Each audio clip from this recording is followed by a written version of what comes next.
Say it again. I'm going to get that, Harris.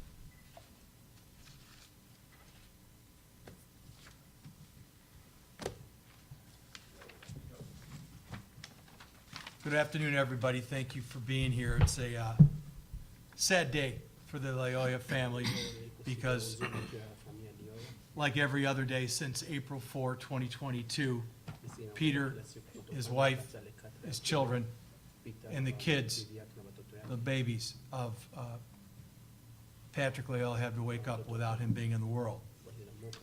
Today we're here to announce, of course, the filing of the civil lawsuit. It was filed today already in the United States District Court. We call it Western District of Michigan. In other words, downtown Grand Rapids is normally where it is, but when I get a judge and tell you where that judge is located and the name of the judge, of course, I'll share that with you. It is a case we will be happy to share with you folks today through Near Perfect Media. The complaint, if you want it, in written form. We also are going to be discussing some videos today, which we can make available to you since I got them through the Michigan State Police and the Freedom of Information Act, since many of you, or the majority of you are press and understand the difficulty of what comes with that. I'm going to talk about what I got, when I got it, what I do have and what I don't have, so you all know. And then we'll also share some still photographs that we've taken from that video that will, I hope, show some of the evidence that we believe substantiates our claim of a proof of excessive force in this case. Most important people will do. Our client, Peter Lyoya, father of Patrick. To his right, Israel Saku, good friend of the family and interpreter. We have Grand Rapids City Commissioner Robert Womack, and the man that doesn't need any introduction, Ben Crump, who is not only an incredible lawyer, but a civil rights giant in our country, and we look forward to hearing from him in a few minutes. All right, the lawsuit itself, we have filed both state of Michigan and federal counts, if you will. Pretty simple, straightforward, excessive force case. Count one is against former officer Schuer. Schuer, we are accusing, and we will prove that he utilized unnecessary, illegal, excessive force. Count two is against the city of Grand Rapids. We call those a Monel, M-O-N-E-L. It's a federal lawsuit that was ruled on by the United States Supreme Court. In order to be successful in that, we will prove that the policies and practices of the city of Grand Rapids as it relates to the use of excessive force actually led to Schuer utilizing excessive force. That by way of their training, by way of their practice, by way of their habit. Translation, as we put forth in the complaint, you'll read, we have evidence that the city of Grand Rapids had, between a certain time frame, June 1 of 2015 through May 21 of 2020, they had 79 citizen complaints for excessive use of force, and Grand Rapids City Commissioner Womack can certainly tell you that that number's low. It's a lot more, but that's what we know about. That's what we'll be discussing in the lawsuit. It's paragraph 51 of the lawsuit on page 8. That's under count 2, what we call that Monel case against the city. That from 6/1/15 through 5/21/20, the city of Grand Rapids had 79 complaints for excessive use of force by their officers and exonerated or otherwise cleared every single officer except for 2. Now do the math, 2.5%. Let me tell you about citizens' complaints real quick. A lot of people, Grand Rapids City will tell you, oh yeah, people complain all the time. Baloney, people don't. The majority of people that police come into contact with ultimately are arrested in situations like this. And when there are I'll call it an altercation, physical or otherwise, they add on to the people's charges. Again, something Mr. Crump knows firsthand and Commissioner Womack can tell you about. And the current practice, habit, and routine of not just Grand Rapids, by the way, this is all over the United States, but in Grand Rapids as well. They add to these charges to try to get more jail time so that these folks can plead guilty to something. And as part of a guilty plea and letting them basically get nothing in terms of jail time, they actually make them sign a written waiver not to sue them in court like we're doing here today. And in Sixth Circuit law, ladies and gentlemen, in the federal circuit that we belong in Cincinnati, Ohio, that has been found to be okay. Really, it's called constitutional, which is a joke. It's coercion. But that's what's been going on. 2.5%, 2 people out of 79, all the rest officers cleared. And what you would see if you had that study in front of you is, and ask them for it, please, media, ask them, City of Grand Rapids, they did the study. And they've probably done one since, which we're going to try to find out about. Ask them how 2 out of 79 people can be wrong. In any event. We've also alleged under Michigan state law what's called gross negligence against Schuer. And the reason why, which you all know that follow the Oxford shooting cases that our office is involved in, you all heard me on this perch talk about the absolute crookedness of governmental immunity. We should be able, under Michigan law, to sue City of Grand Rapids for what their officer did and have Grand Rapids be responsible. That's not Michigan law. We protect the guilty, and Grand Rapids, I can't even sue under Michigan law. I can only sue the officer, and I have to prove gross negligence and the proximate cause. So governmental immunity in this state case that's within the federal case rears its ugly head again. I want to show a couple things about the video. I want you all to know the timing, and I'm going to show you a couple photographs. Mr. Crump, if you'd like to say anything right now before I do that, please do. If not, I'll do what I do. Go ahead and do it, and because I think we're going to talk about, before we get to your questions, a lot about the disproportionate stops by the Grand Rapids Police Department that are mostly against citizens of color. So what you have here, you have Patrick Lyoya, who is stopped for driving while black. And then, as my great co-counsel attorney Ven Johnson said, you have this excessive force, this pattern and practice of excessive force.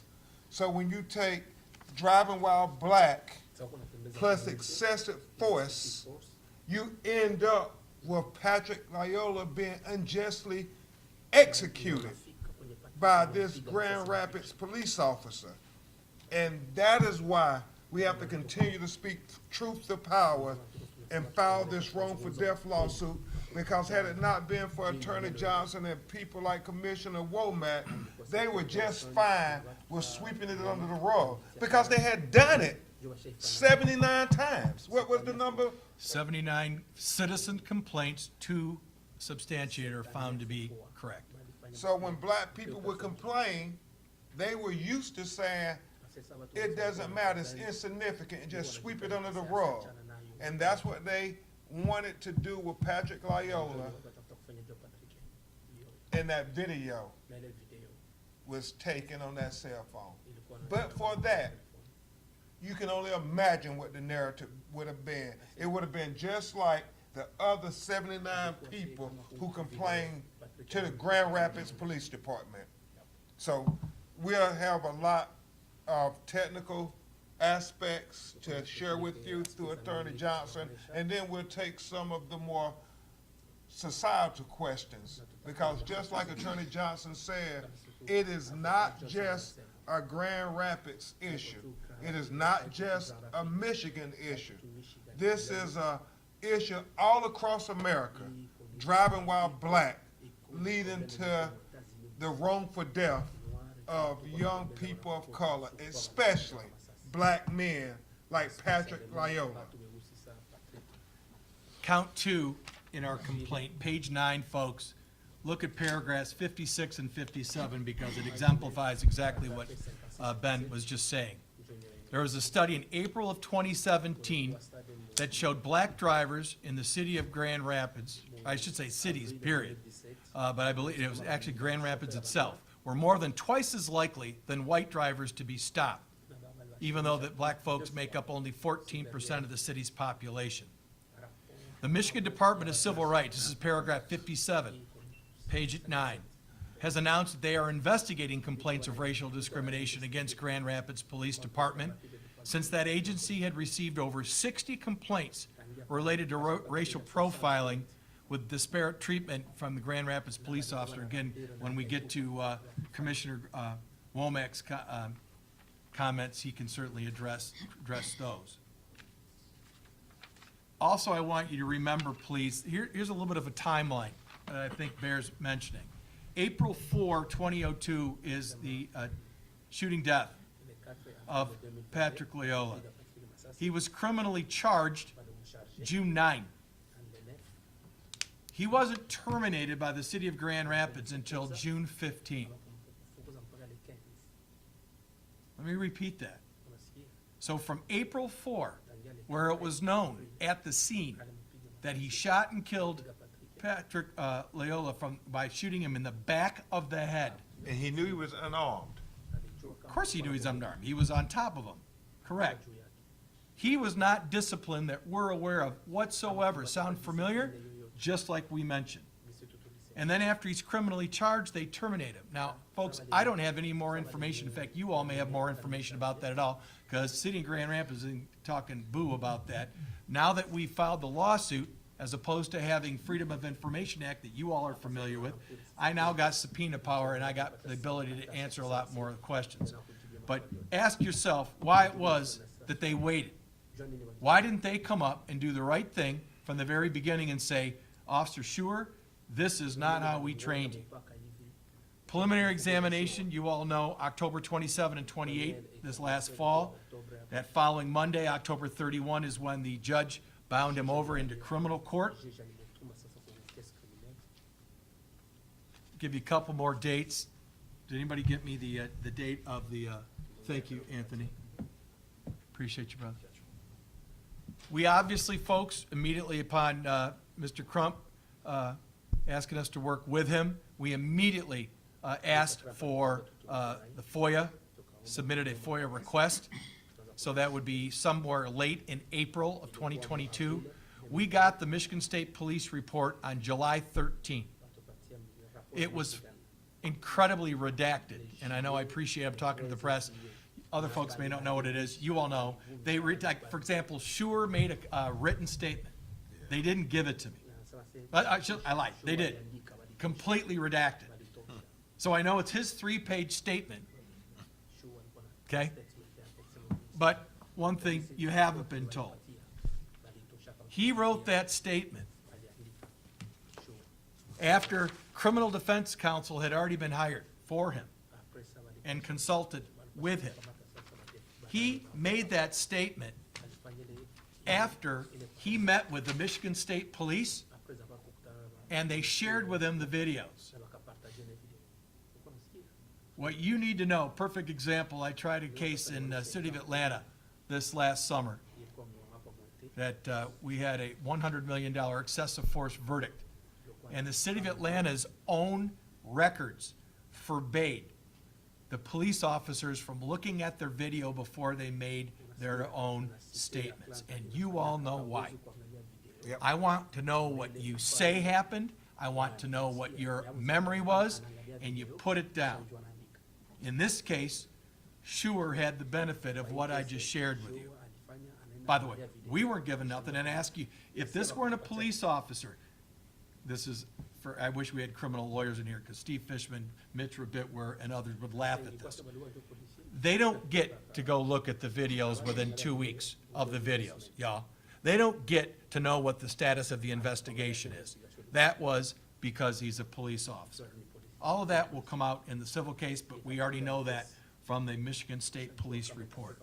So I got that report, as I told you, 7/13. We never received videos, folks, until sometime in October. So when I show you a video that has faces hidden from you, this ain't Johnson or Johnson Law, this is what the MSP. Tell you what else I was not given. We don't have the on-dash camera, that's the one that's on the car. We don't have the on-body camera on his chest. We don't have anything until this event. Why not? We got it when they wanted it to start. And what you're about to see is, it started with Officer Schuer doing then officer, no longer officer, Schuer doing a turnaround in somebody's parking lot because he was going in the opposite direction of Patrick. We all know in Michigan where our license plates are, y'all. They're on the back of our cars. So what that tells you is, when they passed each other, Officer Schuer, whose eyes don't work behind his head any more than the rest of us don't, had no idea about that license plate.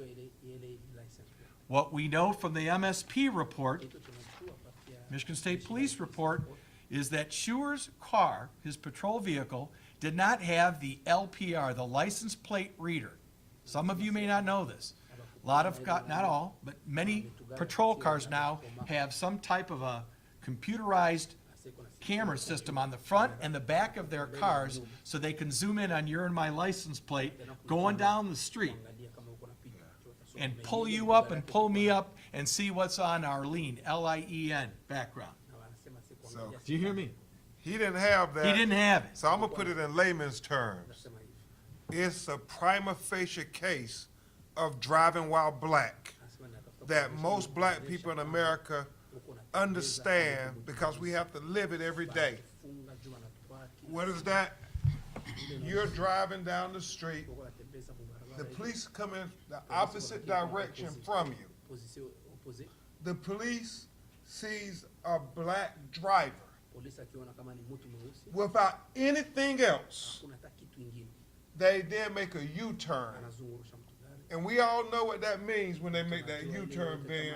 We know, Commissioner Womack, that it is profiling. They have just profiled a black citizen yet again, and they then find a pretextual reason to pull the motorist over. That is textbook driving while black 101. And that is why Patrick Lyoya was unjustly killed. It all started because of driving while black. The license plate issue, you're going to ask me, so I'm just going to give it to you up front. I don't know where that sits. It's nowhere in the Michigan State Police report. Is it in Schuer's 3-page report that's been hidden from me? I don't know. I'll tell you when I see it, and I'll answer all your questions on that. But what we do know is this. A young black man was killed for being pulled over because allegedly of that license plate that we all know better. But talk about a minor crime. It's not even a crime, folks. It's a motor vehicle code violation. So when I hear all you all asking us questions, asking his poor father questions about Patrick's criminal history, what else has been found in the car, what else they knew, my question is, what did they find in Schuer's car? What have you heard about that? Did they go through his personal effects? Did they go through his cell phone? Do you know what this officer, you all were told he has a stellar record. Let me tell you what the Michigan State Police report shows. Schuer had a previous incident involving a driver. Let me give you the date if I have it. Where ultimately he ran after the driver. We call that a foot pursuit. We're going to be discussing that today a lot. Foot pursuit, which, so everybody knows what is going on in the police area of expertise on foot pursuits, you have major cities who are discouraging foot pursuits by officers. And the reason why is because of this case. It injures officers, it injures innocent people, and it injures the folks that they're running after, whether for good reasons or bad. So he engaged in a foot pursuit, and then he tased somebody. Guess what happened? That person luckily did not die, but for some reason that day, his camera was shut off. Just like here. You can't shut this camera off.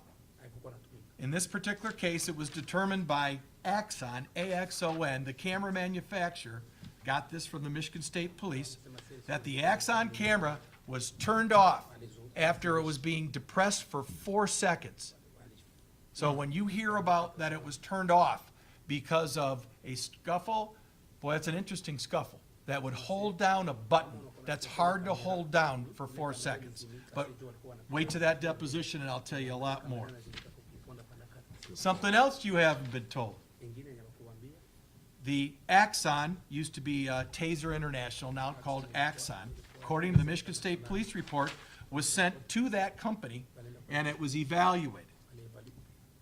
This is called a Taser 7. I could give you the serial number if you wanted it.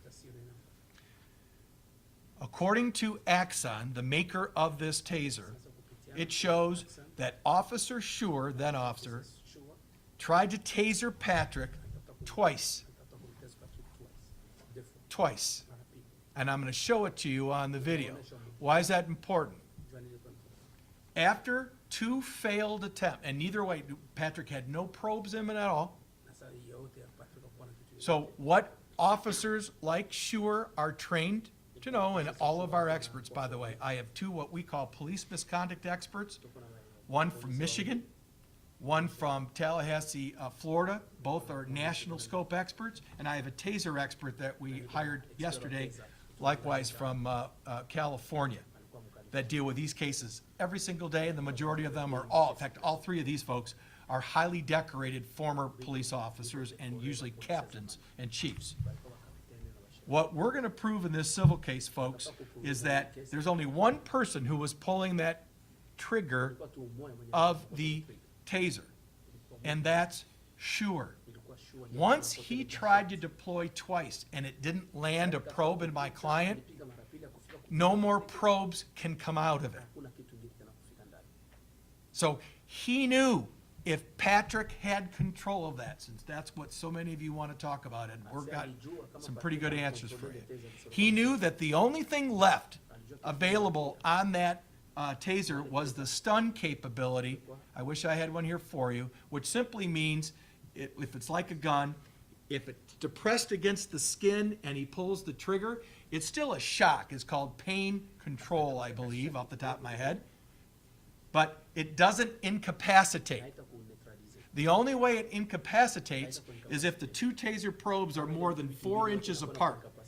And you normally need to be back over 4 feet. Another important fact in this case that we'll tell you about. Translation, Schuer knew that his taser was incapable of being fired. Therefore, when he testifies in his criminal case, like he's going to have to, I believe, and testifies that he was afraid, he was imminent fear of death, meaning right now this guy could kill me. That is going to be a huge factor on why he wasn't in imminent fear, or if he says he was, it wasn't reasonable, and that's what we fight about in civil court as well. So, now you know a little bit about what he knew and he didn't know. Now you know a little bit about the taser. So let's talk about the videos. What I'm going to show you, in part, Anthony, we got from MSP, and in part, you put one on, right? So this is a compilation, folks, of videos. Recall, here's the videos that we have in this case. 1, we have from Schuer's dash cam. 2, body camera. 3, the front seat passenger of Patrick's car. Cell phone. 4, we have a ring video from across the street. So what Anthony Cairo, when we got this from MSP, they synchronized 2 of those 3, and I'll show you which ones when they pop up on the board. And now Anthony, at our request, did a great job and synchronized the 3rd. Here's what I want to know basically from you all. It's about 3 minutes. Do you want me to play the whole thing through first? Because I'm going to stop it and explain some things. But if you all want the whole thing, or we could just have you, we'll email it to you if you want. What do you all want? What you gonna stop it and do? All right. Your way.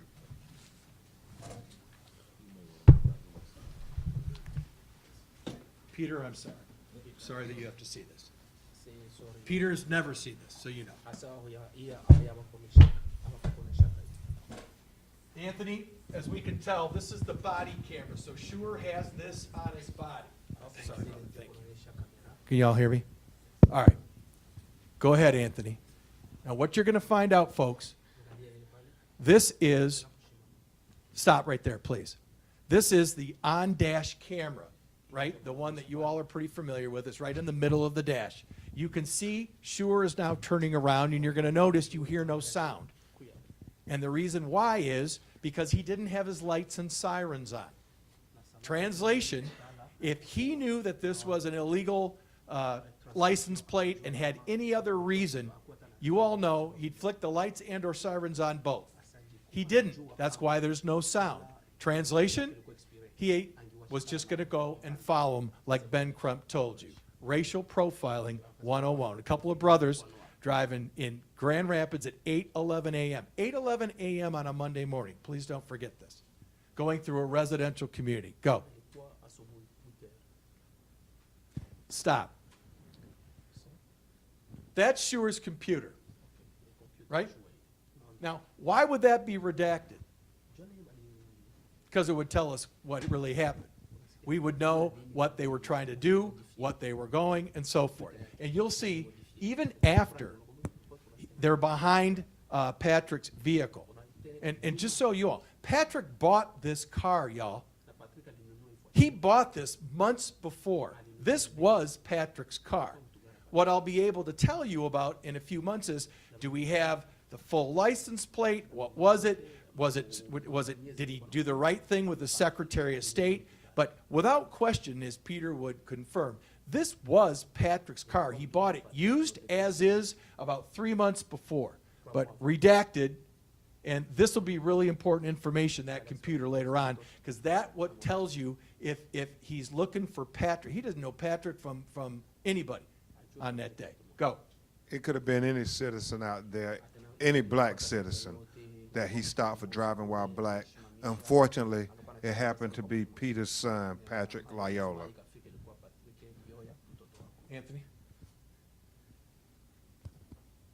So, stop. There's a stop sign that we're passing. I'll tell you, he ran it.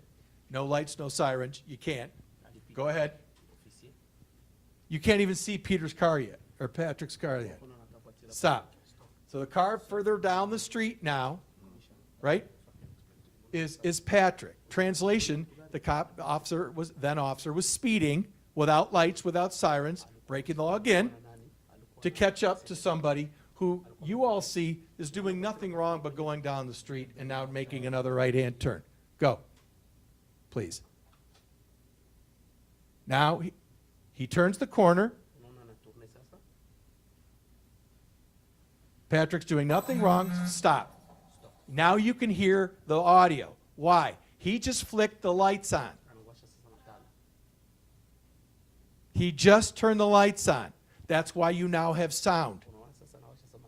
All that stuff beforehand, you saw Patrick did nothing wrong. When he saw the cop coming up fast behind him, look what he did. He pulled over. He didn't lead him on a chase.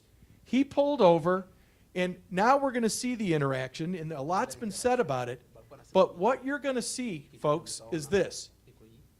Who initiated all of this? And it was Shure.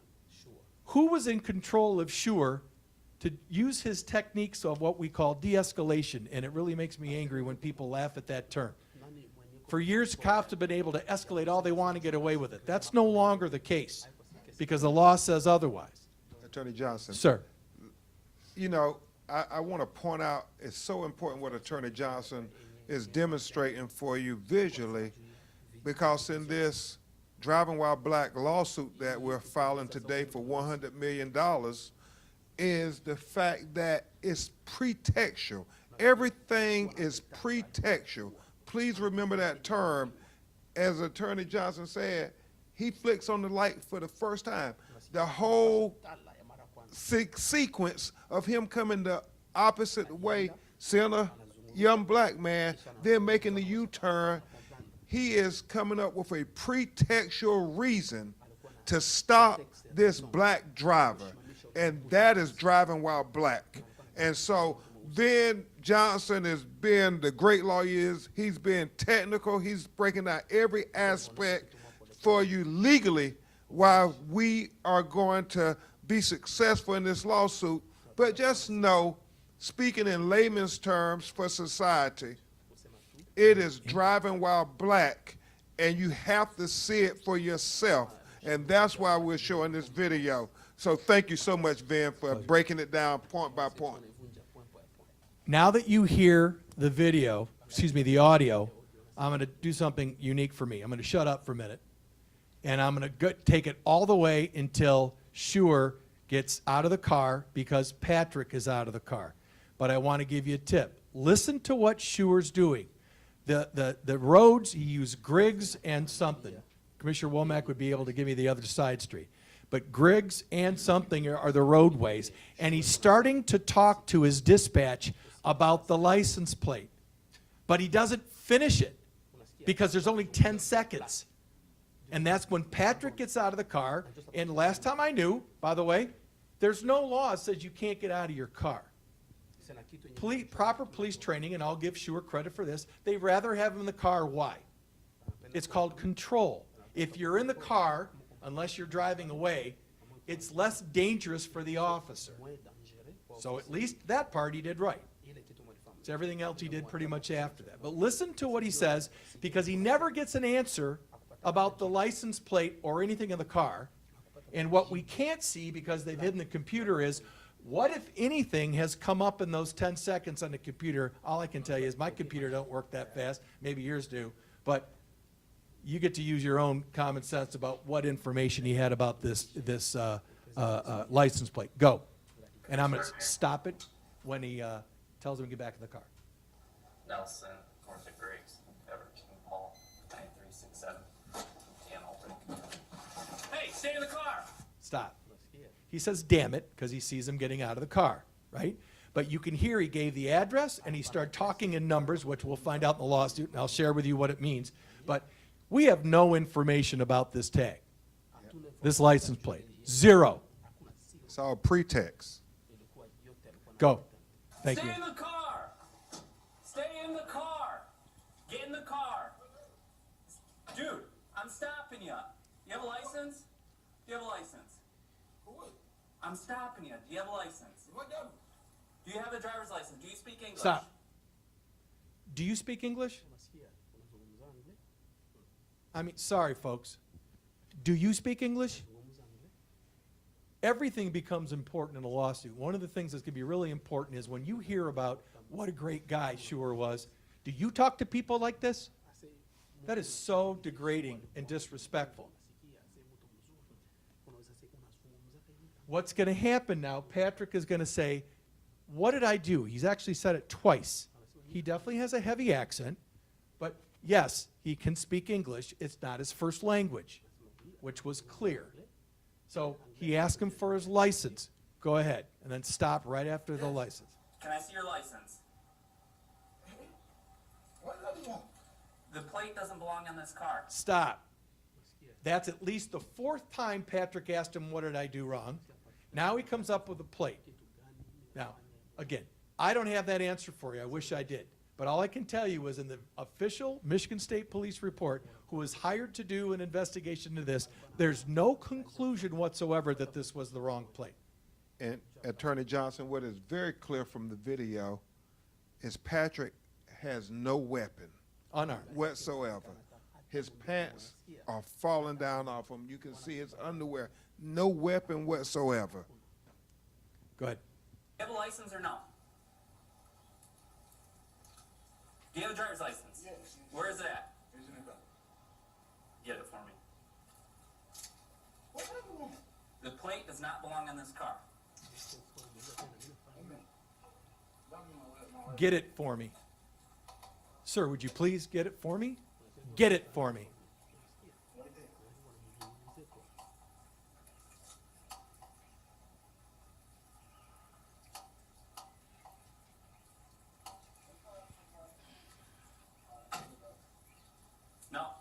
No.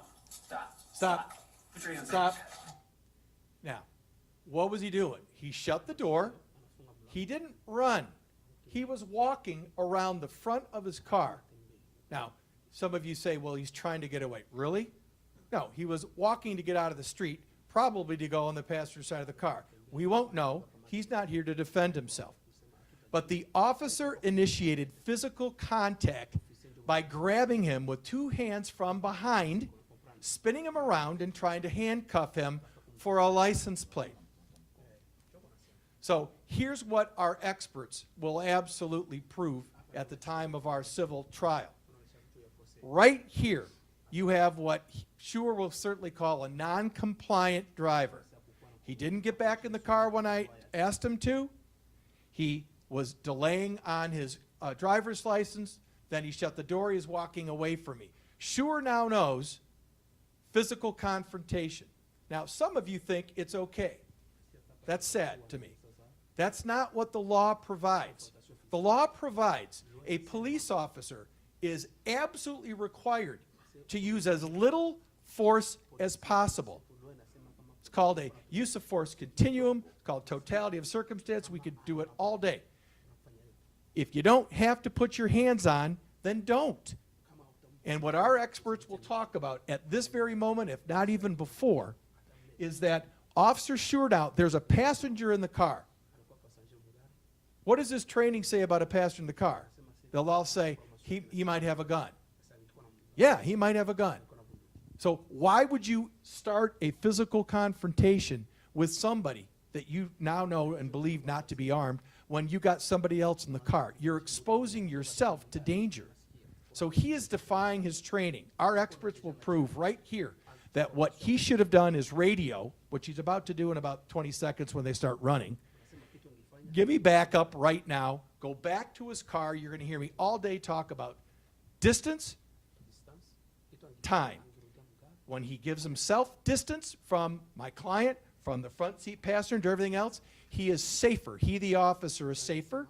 And by the way, so are they as it relates to him putting his hands on him. You retreat, you use your car as a barrier, if you will, and then you wait for backup.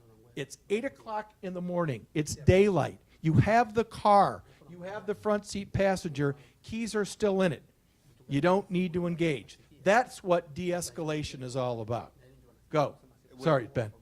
And one crucial point, as we cite in the lawsuit, 79 complaints of excessive use of force in Grand Rapids. What's significant about that? Doesn't this seem quite excessive when you start saying this is a simple traffic stop? This is not how traffic stops go with people who are not disproportionately confronted by police. Black people oftentimes have the most use of force used against them. And when we look at those complaints, you see over and over again, Attorney Johnson, that when black people complain about the police used excessive force against me, they are somehow seen as irrelevant and not found to have credibility. And when we do that over and over again, it leads to what happens at the conclusion of this video. And it's just important that we try to draw your attention to all the ways this could have been prevented by the police officer who was trained to deal with people in traffic stops who don't follow every order. It happens every day. They don't end up with a bullet in the back of their head. Under the law, so that you all know, I hear this all the time. Well, he ran away, or he tried to get away, or he resisted, therefore he got what he deserved, which, by the way, violates federal law. Every single witness that we call, including Schuer, at the time of this civil trial, will testify, just like they did in Atlanta when I was down in Atlanta in trial. When I call them and ask them, you were trained that you can never use excessive force. Yes, Johnson, that's true. Excessive force is illegal no matter what that person's doing. Yes, Johnson, that's true. So even if jurors or anybody out there think you get what you deserve if you run away, that's not true, and you weren't trained away. Yes, Johnson, that's true. So you don't get what you deserve when you run away. That's not the law. Go, please.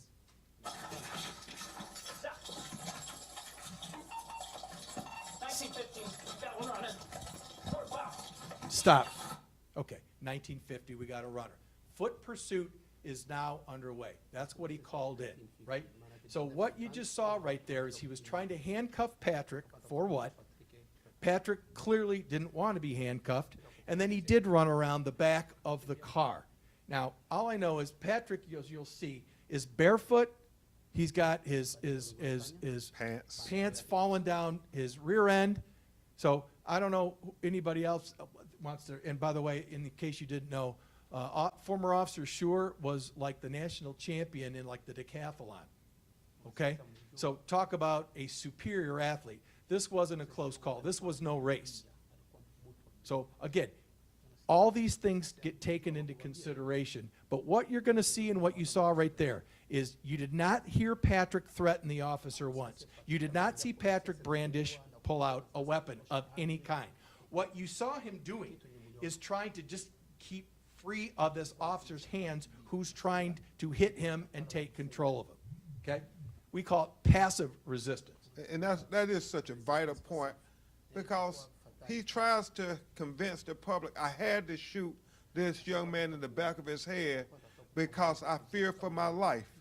The whole time, Patrick is trying to get away from him. I never understand why the most dangerous thing to police officers are black people running away from them. But yet again, they have a propensity to use unnecessary, excessive, deadly force with young black people who are trying to run away from them. And they say, oh, it's because I fear for my life. Well, if you just call for backup, Patrick isn't going to get very far. He's got the passenger in the front seat of the very car that's either still running or there with a key in it.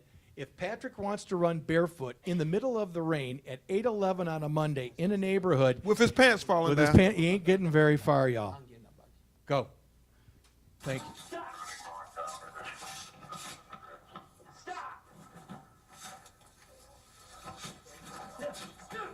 Okay. Stop! Stop! Okay. Get your hands behind your back. Watch this. Watch the knee. Does it? It's going to come back. Okay, stop. The reason why you're hearing reverberation out. So, on dash camera, body camera clearly being obstructed by, that's Patrick's sweater, you've seen. And now we've added, thank you, Anthony Cairo, through the magic of the interweb, added the cell phone from the passenger. That's when it started. So the reverberation that you're hearing is because it's almost impossible to sync the audio up perfectly, but you're going to be seeing basically the same thing. So I just wanted you to know. And we'll get you all this video. Correct. You all will have all this video. Go ahead, Anthony. Thank you.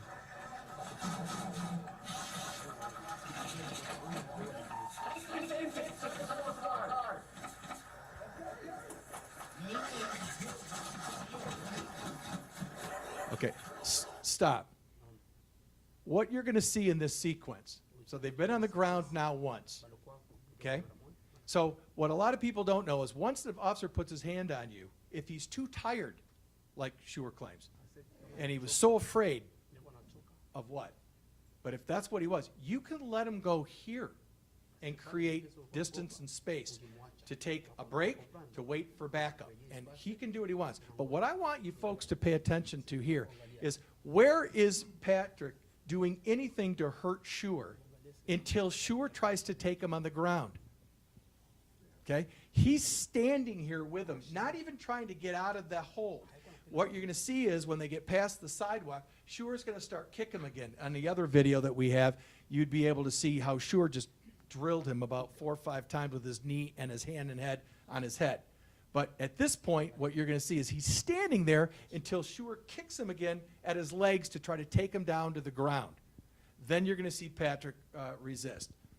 And he could have created distance easily. The whole time. And as my law partner, our co-counsel, Chris O'Neill, who's a former police officer, knows, every expert from their side and our side is going to say, create distance. You don't go hands-on and try to tase anybody. You create distance so you can have not only safety for yourself, but safety for the citizen. At this point, Patrick is a citizen who has every constitutional right that you or I have.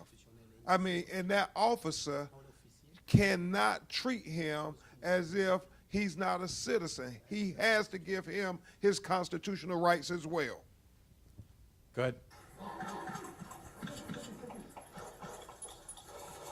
Stop. Resisting. There's the kick. I'm not resisting.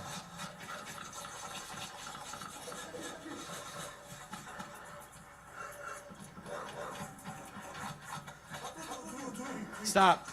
All right, now, the moment you've all been waiting for. Do you all want to ask me questions about tasers?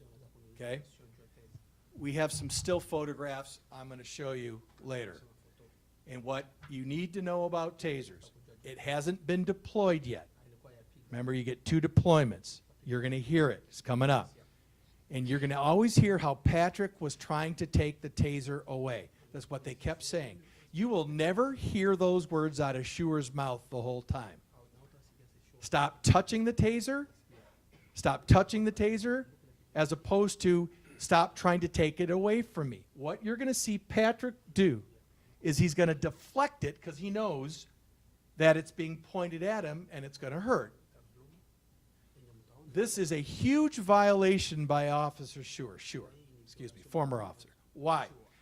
Tasers I told you about, they come out 2 probes, guys. 2.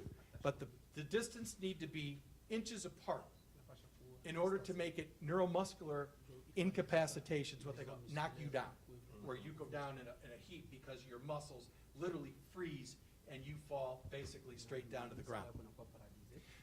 They tell you never to do taser if you can help it, close up, because why? And I know, Chris O'Neill, you know this. Number 1, once you have the taser in your hand, you only have one hand to try to work with the suspect. So you're now, and he's got 2. Number 2, you're now having to think about and worry about the suspect taking the taser out of my hand and using it against me. Why? Because they are trained not to get so close, especially when they're trying to use the taser. So this is a gross deviation by Schuer of his training. And it's common sense. If you point something close at me, my natural reaction is going to try to move it away from me. And what you'll see is Patrick never has his hand on the handle trying to get it out of Schuer's hand. He simply got his hand on the end trying to put it away from him so he doesn't get tased. Go. Stop. You can hear the sound. That's tasing number 1. That means there's only one more to go. And again, Schuer's trained on that. He knows that. Go.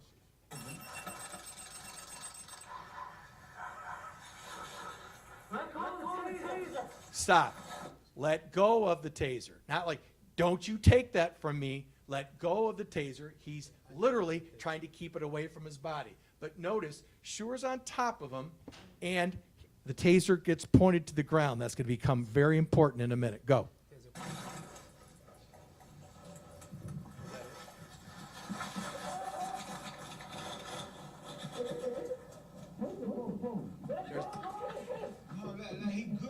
talk to him, bro.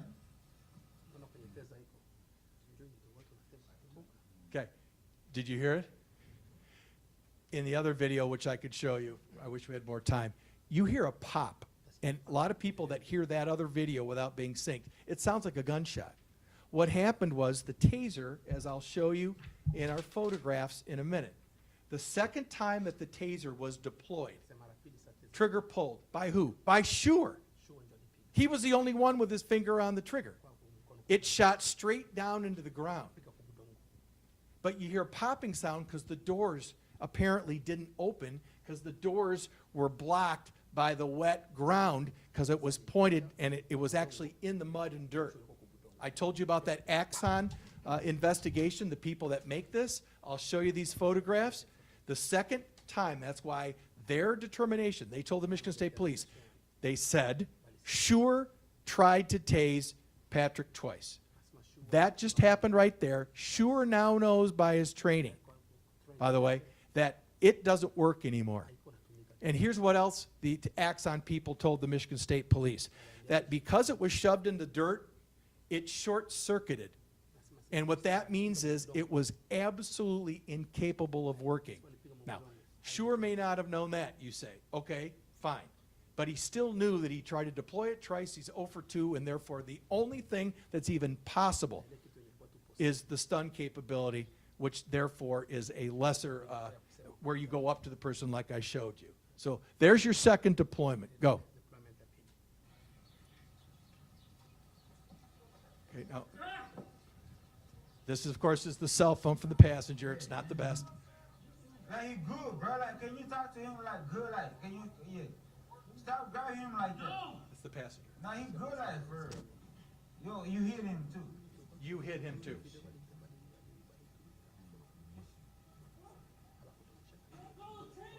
Let go No, of he the ain't taser. got no taser. Stop. So the passenger saying, he don't got no taser. But you still hear Shure saying, let go of the taser. But again, you never hear him say anything about trying to take it from him. And you'll have this video, you'll get to see very objectively, he doesn't have the taser. We've showed you in previous press conferences. You have those videos, you'll get to see it again today when we release this. Go ahead. Okay, stop. Thank you. So now we know that the second taser is gone, deployment's gone off. Now Patrick is face down on the ground. You can see Shure's hand underneath him, and you now know, okay, he's right-handed. Shure was using his right hand on the taser. He's reaching back for his gun.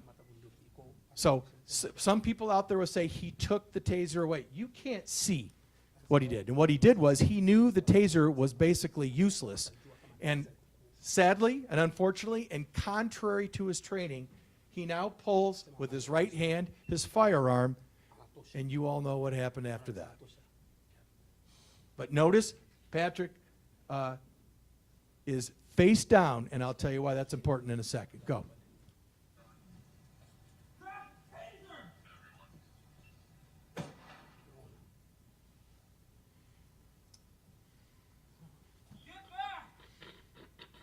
Worried about the passenger.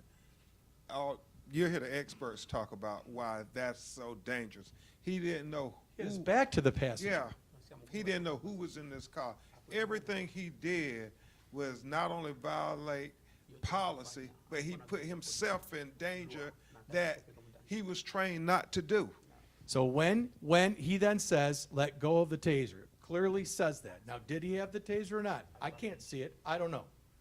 But here's the kicker, and here's what our experts will testify to at the time of trial. With Patrick being face down on the ground, even if he's trying to get up, and the taser, even if Patrick had it, remember he has no training, but does he know how to do it? It wouldn't have worked anyway, and Shure knows it. Shure had to, at the very least, push him down, create distance and space, and then if he pulled out the service weapon, right, Chris? His gun, okay? He would have been able to lawfully to pull out his gun at that point. And if Patrick remained on the ground, if Patrick had his back to him, he can't fire. Tennessee versus Garner.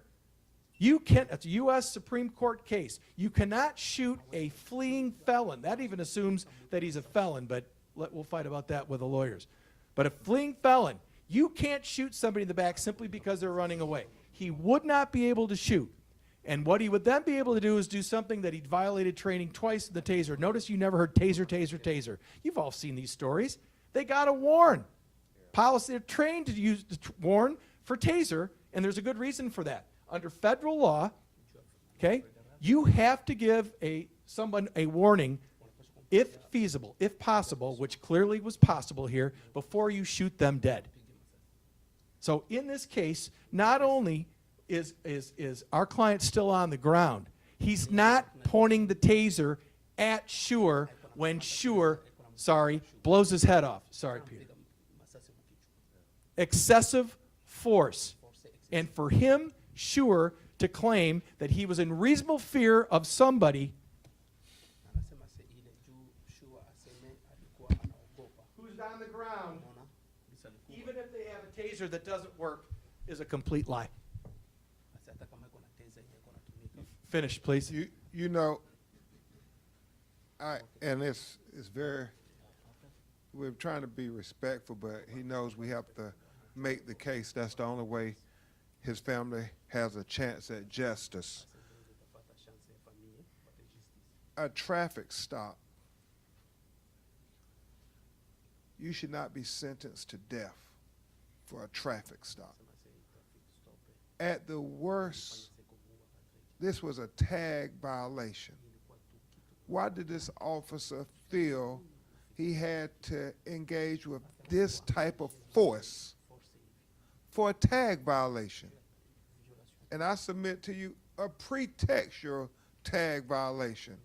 Remember, I keep saying pretext because part of our lawsuit talks about Monell. They have this propensity to use the most force, not just excessive force. I think it's the most force against black people that violates all of the training. I can't even imagine how many violations the experts are going to count up that former Officer Shure perpetrated. I mean, this was so unnecessary. I mean, it is so unnecessary that Patrick Lyoya was shot in the back of the head by former Officer Shure. And the reason we have to file this driving while black lawsuit is not just to get justice for Patrick's family, but what Attorney Johnson and I are trying to do is prevent the next black person from dying for driving while black. This, hopefully, will be the driving while black lawsuit that will set a precedent that will hopefully instruct courts in the future that we have to deal with this, but more importantly, hopefully it will instruct police officers to not do this for a simple traffic violation just because the person is black. And you say, why do we keep making a point of him being a black person? Because we don't see them shoot white people in the back of the head for traffic stops. In fact, we see white citizens do far worse and they still won't get shot in the back of the head. But it happens far too common with black people in America. And that's why we're filing this driving while black lawsuit today. Under federal law, deadly force, like pulling a trigger of a firearm, is by absolute law the last resort possible. Means there couldn't be anything else that the officer could have done but shoot. Clearly not the case. And I will say, Mr. Crump may not know this, for those of us that saw recently the individual who was harassing folks down at the Jewish temple in Bloomfield Hills, when the cops came over and gave him the high five and gave him the sign, I've asked everybody, tell me what would have happened had that man been black, and had that black man been threatening white people as opposed to Jewish people, an Arabic man threatening Jewish people. Very interesting. Finish, please, Anthony.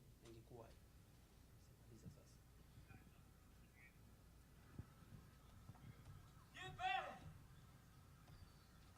1915. I'll just involved in shooting. Nelson Griggs.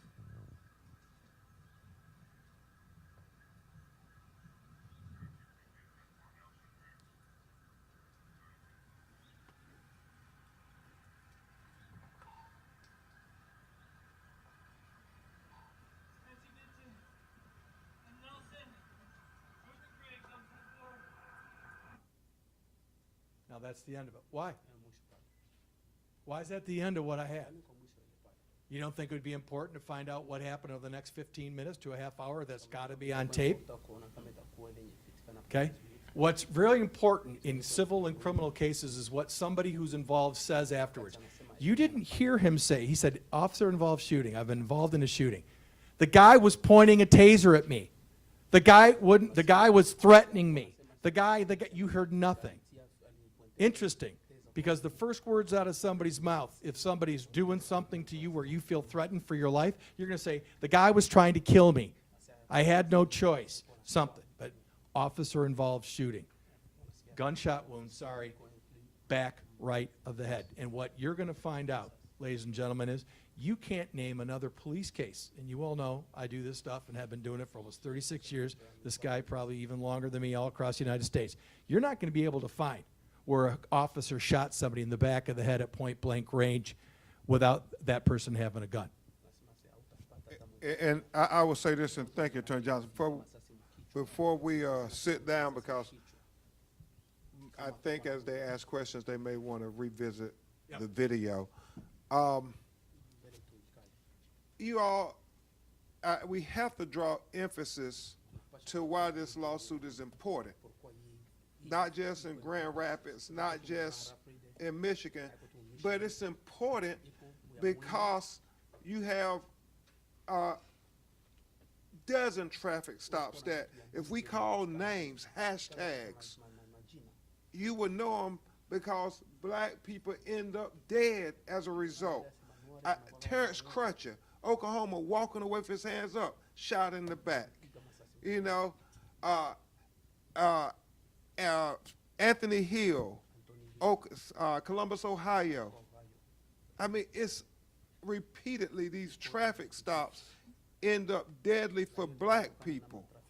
And so we're filing this $100 million driving while black lawsuit so his son's life won't be in vain.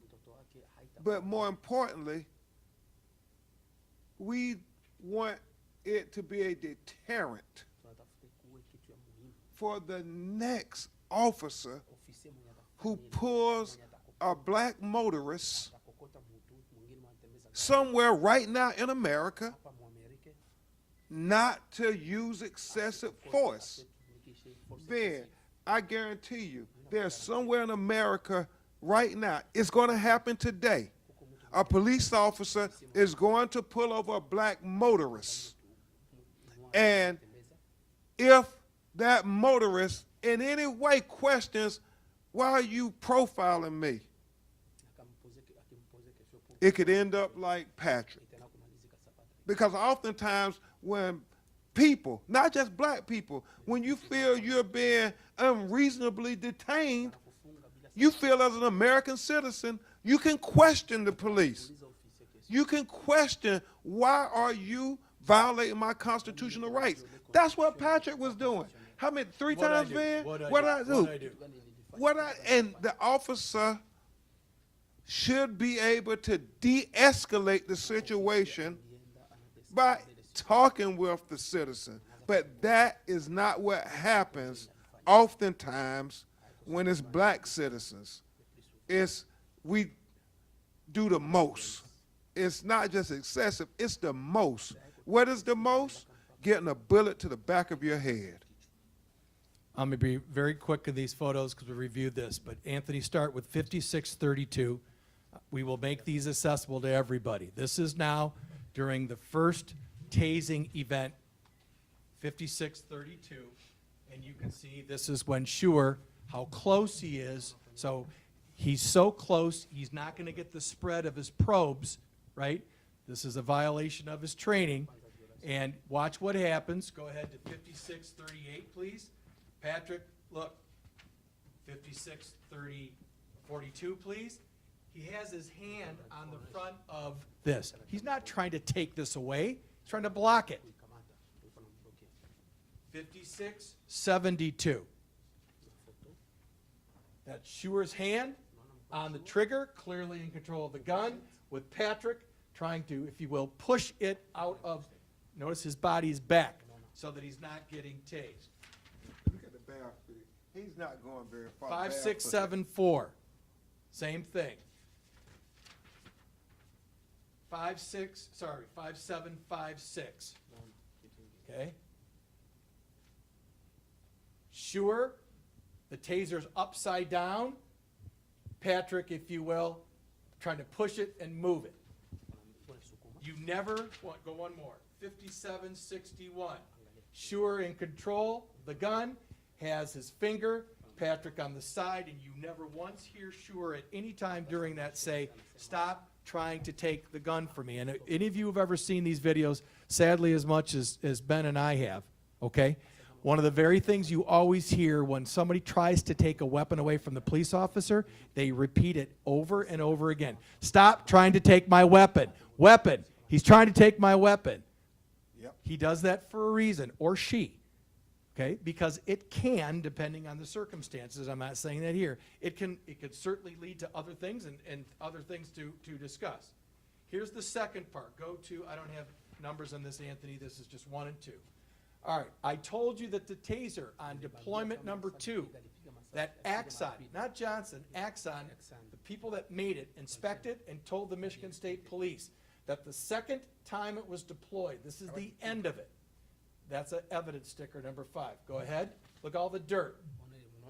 And what Axon talks about is this was completely caked with dirt, and the probes did not come out of the doors, and that the doors were stuck with mud and stuff from the ground. Translation, the conclusion was, and the video shows, that when Schuer deployed it, and again, Schuer did it because he knew what that meant. He actually deployed it when the front end of the gun, the muzzle, if you will, was in the ground, and therefore shorted out this taser, and it would never have deployed again, and he knew it. And our experts, by the way, our police misconduct experts, will all testify that Schuer's training would have told him that doesn't going to work again, and therefore it's not going to be a deadly weapon against him. It's not like a gun-to-gun situation.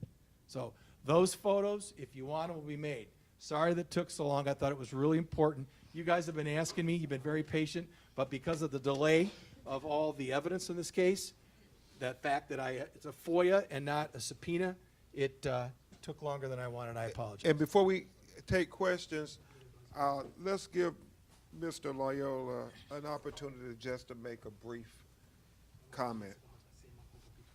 Speak right here, please. Then we'll start.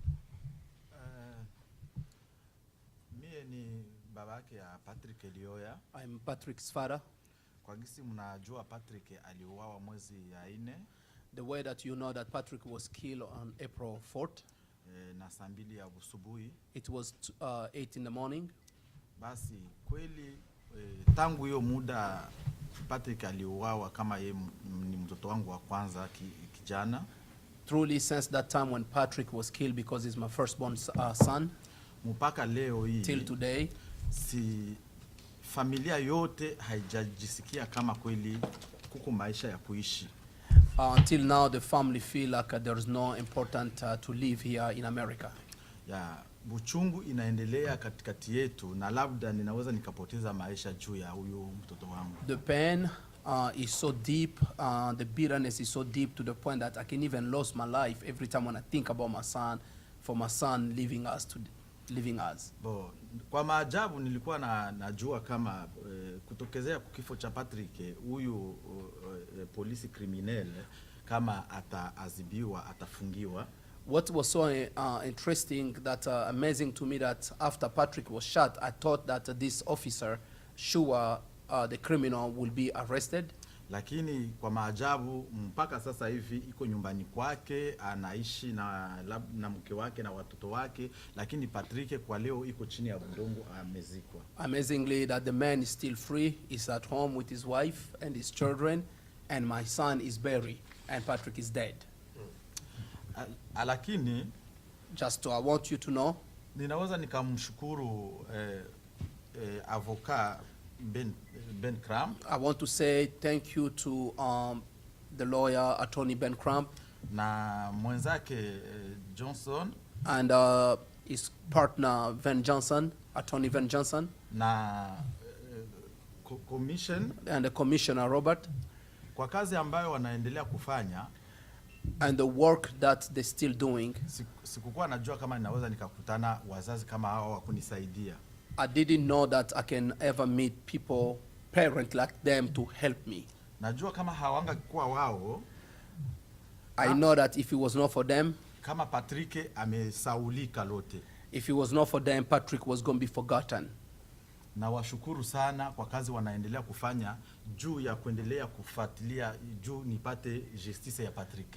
I just want to say thank you for the work that they're doing, because they're fighting hard for me to get a justice for Patrick. Na washukuru sana, waendelee kama wanajua kuna njia nyingine kuzidi hii ili tupate justice juu ya Patrick, basi wafanye mbinu nyingine na njia nyingine juu nipate justice ya Patrick. And what I'm saying, that if there's another way where they can find out if I can get the justice for my son, any means necessary, I mean, if they can use it for my son just to be justified and for me, my family, to get justice, I will ask them to do it, because I want justice for my son. Kweli Patrick hatarudia. I know that Patrick won't come back. Na hii uchungu juu ya Patrick haitaisha. And this bitterness for Patrick is not going to be leaving me. Kwani kila mara nikilala nikiamka usiku naendelea kumuota tu kama nimemuona And Patrick. every time when I sleep during night, I will dream how my son was shot in the back of the head, and I will see my son. Hiyo haitaniisha ndani. And that is not going to be taken away from me. That bitterness is still in me. Ndo kwa maana nasema, That's why I'm kweli, asking, truly, kwa yeyote ule anajua njia ya kutafuta justice juu ya Patrick, aendelee kunisaidia. if anyone knows exactly what we can do to get the justice for my son, please just help us to get the justice for my son.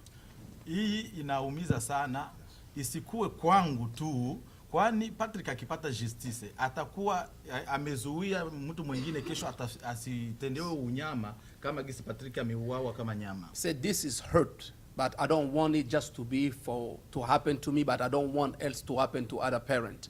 Because if Patrick gets his justice today, it will stop a lot of things to happen to a lot of young men out there, black or white, their parents to don't go through what I'm going through. Ninyi wote mnaweza mkajiuliza kupoteza mtoto wa miaka 26. All of you can ask yourself a question: how do you feel to lose a son that is only 26 years old? Alikuwa hajaanza maisha yoyote. He didn't start life yet. Sasa ule muuaji amemkatiliza maisha yake. And this murderer, the criminal, just shortened my son's life. Leo nasema kwa sauti. Today I'm speaking with my voice. Kwa nyie wote najua mnaweza mkajisikia, mnaweza mkasikia namna gani kuhusu kifo cha Patrick. Gisi mimi najisikia, na wewe unaweza kujisikia namna gani ukipoteza mtoto kama huyo. And I just want to tell you, I'm speaking today, and you can hear it from my voice. And I want to say this, guys, I know this guy, but by listening to him today, you can feel the bitterness through his voice. You can hear that pain coming through him, because I talked to Peter. I never heard Peter bitter like this today, like he's right now. I'm hearing that bitterness coming from him. Okay, the man is still mourning his son. Thank you. Najua kama nitapata justice kutokezea kwa wao wazazi ambao wanaendelea kunisaidia, Ben Crump, Johnson na commission. And I know I will get justice for my son, because I know that I have a great team. Mr. Crump is there, Mr. Johnson, and the commissioner who are fighting hard for me to get justice for my son. Thank you. Asante. Now we'll take some of your questions. Yes. Attorney Crump, thank you so much. Two questions, Mr. Johnson, for technical purposes. The first several still shots, the taser use, was that the body cam? for the officer with? Yes, sir. And what you got to know, folks, is there's also a taser camera. We don't have that, so I can't wait to see that. And then second question, if you don't mind. Yes, sir. We didn't hear from Commissioner Womack. You're on the ground. Mr. Crump and Attorney Crump and Attorney Johnson. Johnson that spoke to the dozens of citizen complaints about incidents like this. Is this an anomaly? And he's the county commissioner, that's the commissioner. When you take the 69 to 70 complaints, if you easily time that by 10, we're talking 700 complaints. Not everybody, then we're talking thousands of complaints. Almost every room I'm in with African Americans in Grand Rapids, when we talk about being stopped driving while black, 98% of the people in that room, maybe even including in this room here today, have been stopped driving while black. Before Officer Short even joined the Grand Rapids Police Department, there had been a 20 to 30 year effort to stop the city of Grand Rapids policies of allowing us to be stopped driving while black. Under our mayor, there's been a riot. Under our mayor, there's been a riot during the George Floyds. There has been the shooting of Patrick Lyoya, and they are still in denial. They've done nothing for reform. On our radio station, just one of the rap songs is, police beat me, dragged me to court filthy.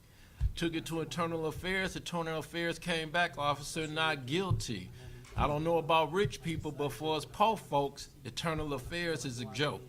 Internal Affairs is a joke. Until Ben Crump and Ven Johnson came to Grand Rapids. At my request, as I was standing up for Patrick Lyoya, there had been just nothing going on in City Hall for reform. So I will tell you, there were 69 complaints to the Civil Rights of Michigan Department, but in our community, there's thousands of unheard voices, and I was glad to be there to stand up and be a voice for those. And thank you for your great leadership, Commissioner Womack. It's not easy to be a sitting leader and say, I'm going to stand for truth, even if it's unpopular, even if my colleagues on the commission are upset, because Commissioner Womack is elected by a lot of people who look like Patrick Lyoya, and so it would be betrayal if he did not speak up when they needed to have a voice because nobody else was giving him a voice. So thank you, Commissioner. Question for Peter Lyoya. You've expressed the pain you've felt these past 8 months. Can you share your thoughts today watching that video?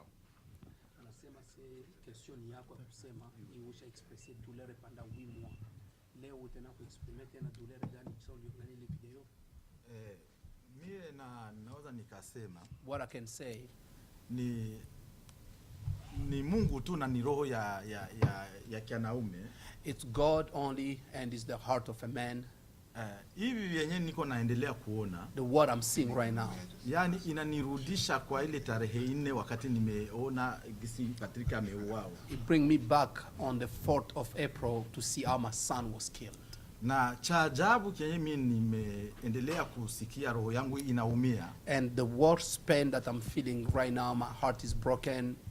Kwa nini wanaendelea kumsemea Patrick uongo na tayari wamekwisha kumuua? Why they keep trashing my son's name even though they have already killed him?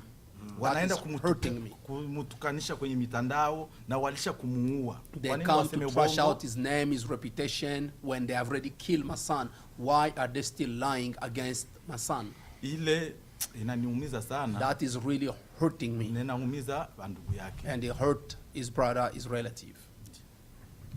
It's called, they assassinate his character after they assassinate his person. That's the playbook when they kill black people in America. And you all heard the entire video now on multiple different channels, if you will. Not once did Sure say anything about thinking that Patrick was drunk, because you all called me up and wanted to talk about that when the police reviewed that. Didn't hear anything about other alleged crimes that this guy didn't even know about, Sure didn't know about, because he didn't know about anything. So when you all ask about the dirt, if you will, from Peter's end, understand why you say he's so hurt. If that wasn't a part of Schuer's knowledge base, more likely than not, it doesn't come into evidence at the time of trial. So we call it irrelevant. You've asked me the judge, I'm sorry, Ben. Okay. It's Judge Paul Maloney in Kalamazoo. That's where he operates in the Western District, so that's where this case will be taking place. I just wanted to share that. I apologize. Ben, I apologize. Also, I told you folks on Schuer's previous incident of where he chased a fleeing suspect on foot, tackled him, and ultimately used the taser, and the body camera was turned off, August 18, 21. Go ahead and do your FOIA request, see what you get, because it'll be nothing. August 18, 21. I also wanted to thank, and I apologize, my team. We have all sorts of team members here, but Attorney Ayanna Hatchett, she's back there, Chris Desmond, our chief appellate lawyer, Amelia Black, and here we go, Eris Papanau. How'd I do? So I did good. But those are the lawyers that will be involved with Ben Crump. Thank you. Yeah. I just wanted to give them a shout out, No. and thank you all the other team members that are here. No, thank you. Just 2 points real quick. You know, you talk about assassinating character. It do remind you of it's the playbook. Think about George Floyd. You know, they try to say, oh, he had drugs in his system. You saw the video of what killed George Floyd, but they try to put out these red herrings. They say, oh, Patrick Lyoya was drunk. But you saw the video. I mean, they tried to say that these human beings are not worthy of your consideration. That's what they're trying to say. These black lives don't matter because we found something that you may find offensive. He had drugs in his system. He had been drinking. Is that justification to keep your knee on his neck for 9 minutes, 29 seconds? Is that justification to put a bullet in the back of his head? I say no. And I pray that you all say no. America, we cannot allow them to be able to justify these unjustifiable killings because they say, oh, that person wasn't perfect in my eyes. Blame the victim. Blame the victim. Blame the victim. And the other thing that's so important that Ben said, and I give him and all the lawyers, Chris and I were just marveling as we looked at the information. They technically dotted every I and crossed every T, and thank you for that, Attorney Johnson. We cannot gloss over the fact of what Attorney Johnson just said, that the body camera in a previous foot pursuit where he used a taser was turned off. You're going to hear experts, and they're going to tell you how you turn off the video, that you have to hold it continuously right then for 4 seconds. So is this a coincidence, or is this part of what they do? Turn off the video so you can have no transparency, because now it's my word against the dead black person. That's why we have to hold them accountable. If they get away with Patrick Lyoya, God knows who child it will be next.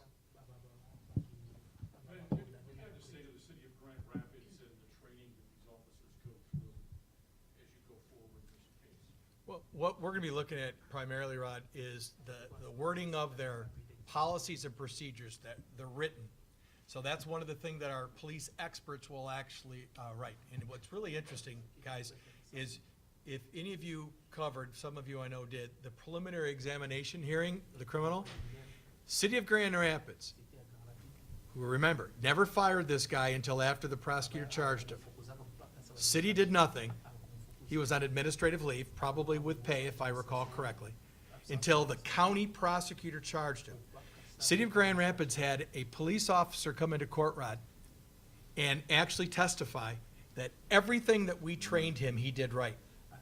Then why is he fired? So the answer is, we're gonna be looking at exactly that. I'll be taking the depositions of the lead trainers, Rod, and then and also others. We'll be taking, obviously, the deposition of the chief of police at the time.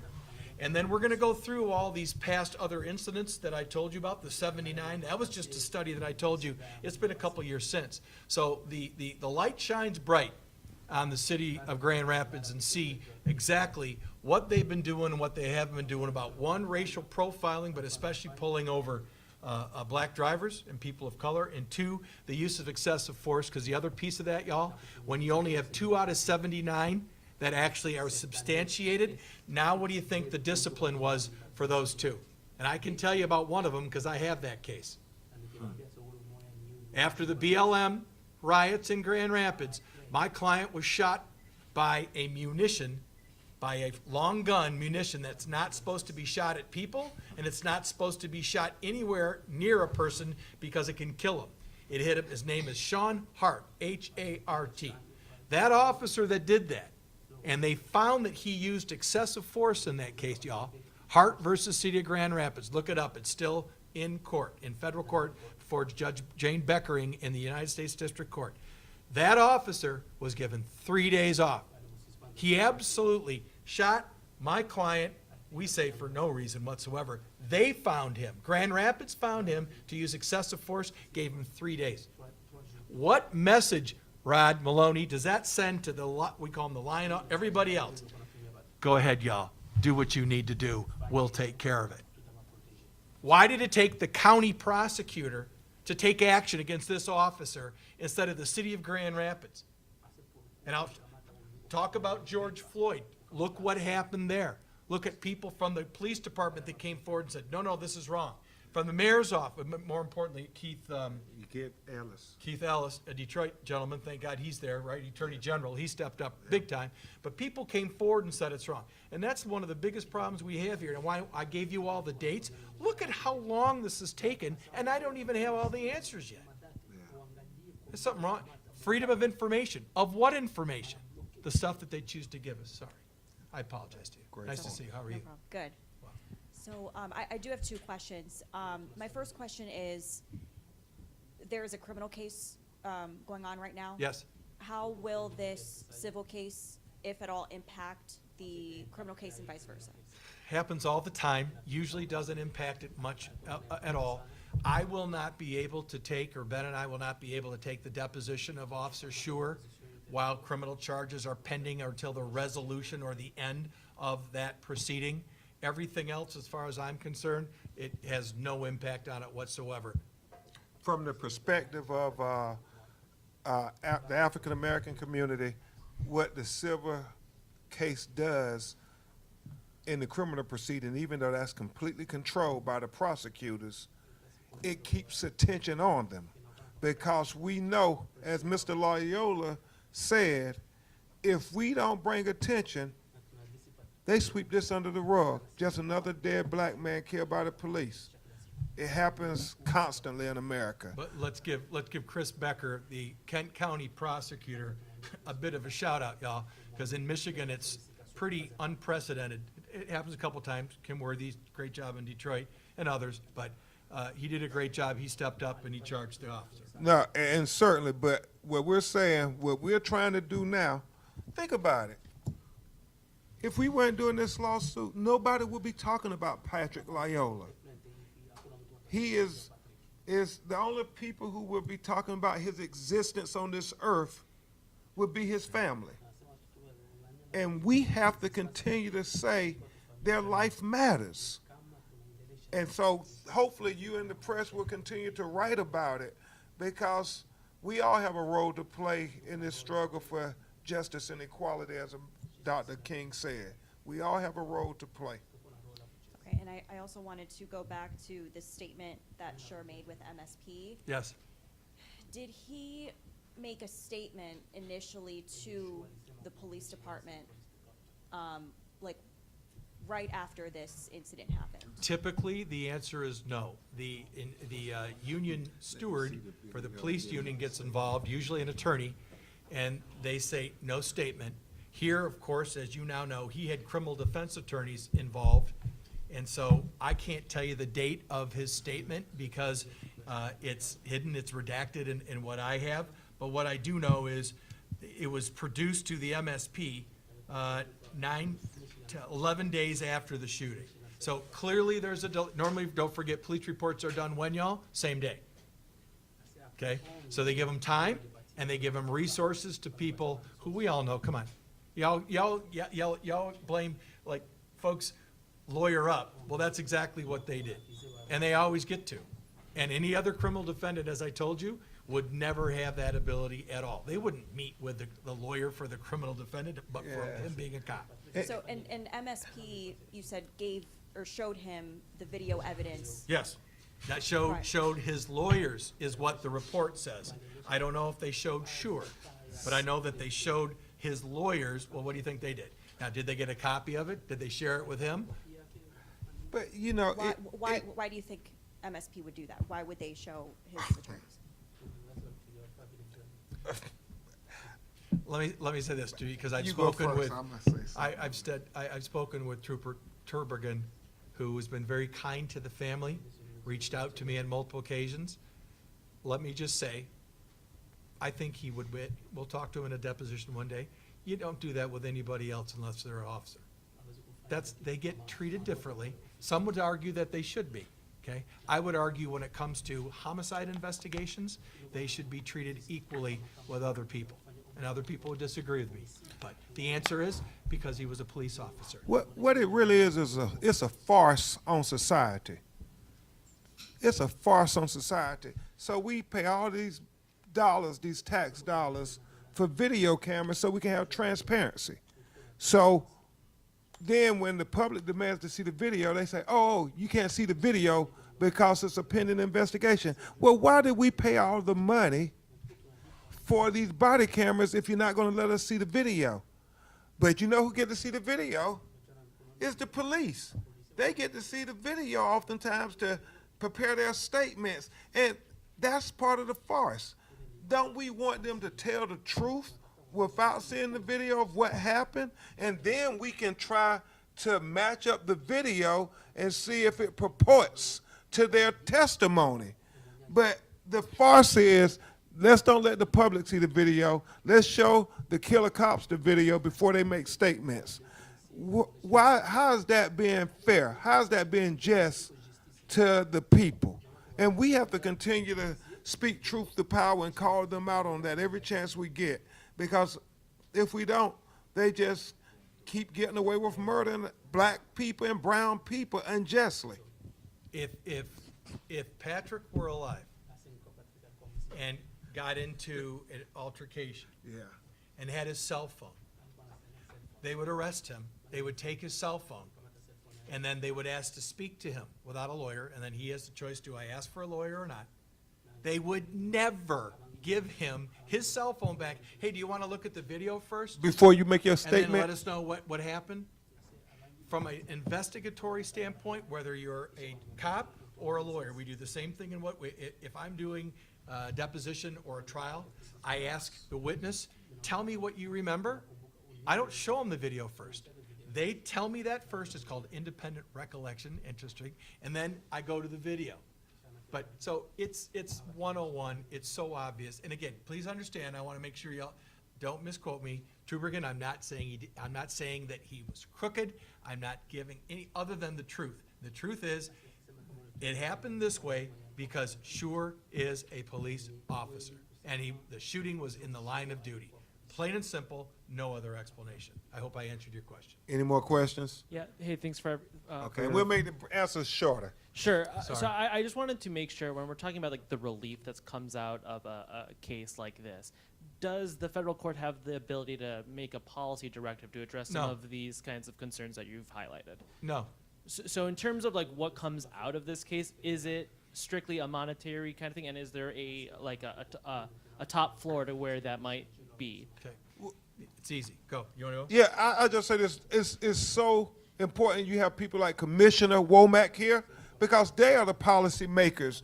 But the reason you want to believe if they have to pay enough in the civil lawsuit that the powers that be in the city of Grand Rapids, they will say, we're going to change these policies because we can't keep paying out these large wrongful death civil rights lawsuits. It is my crusade to go across America and raise the value of black life to the point where it will become a financial impediment for them to not change policies.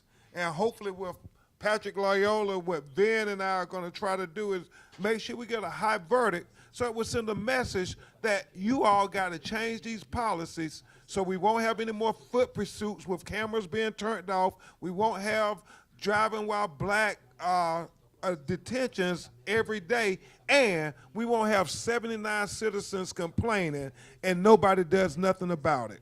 To go right to your question, exactly what Peter said, but for you folks being here in this room right now, we wouldn't be having these discussions. So to me, after 36 years of practice like this, the number one thing that we get is you, and making the public aware that this is still going on.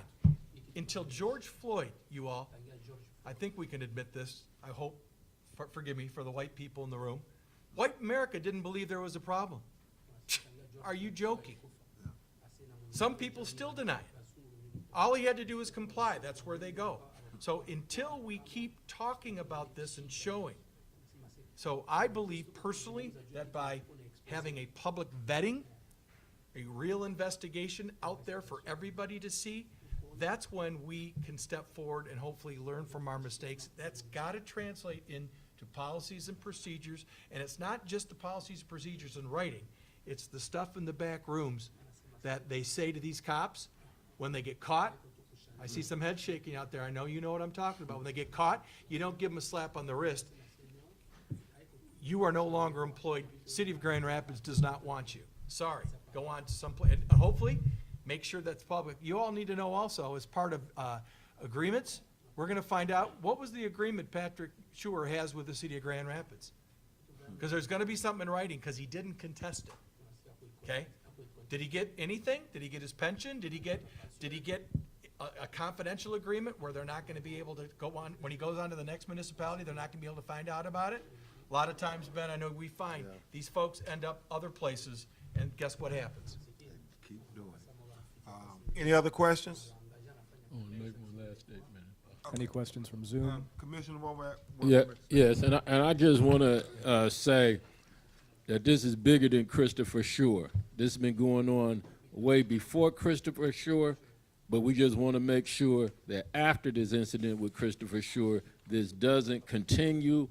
Definitely want to thank Attorney Ben Crump and Ven Johnson for getting involved, because their involvement has already led to some change. Even though it's been mentioned, the policies from the City of Grand Rapids, they have not changed, but officers have been involved in an active shooting in Grand Rapids, 2 standoffs, and just seeing some of the things last night. I was with Officer Warwick, and we both on the phone talking out a person that might have been a suicidal victim and may have even turned into a police standoff with some of the words that came out, that because of the work they're doing and because of Peter Lyoya's father, Patrick Lyoya's father, Peter, standing up and the talk, there is some changes happening with the Grand Rapids Police Department, but it's coming from the roots of the officers themselves. But we need this lawsuit. Because we can't have it an option for officers to do good or bad. We need that written in policy. So I thank you, Ben Crump and Ven Johnson, for helping us bring this to the top of priorities in Grand Rapids, which is not there yet. But with your help, it will get there. Thank you. Thank you so much, Commissioner. Thank you all. Thank you all very much. We'll keep you updated.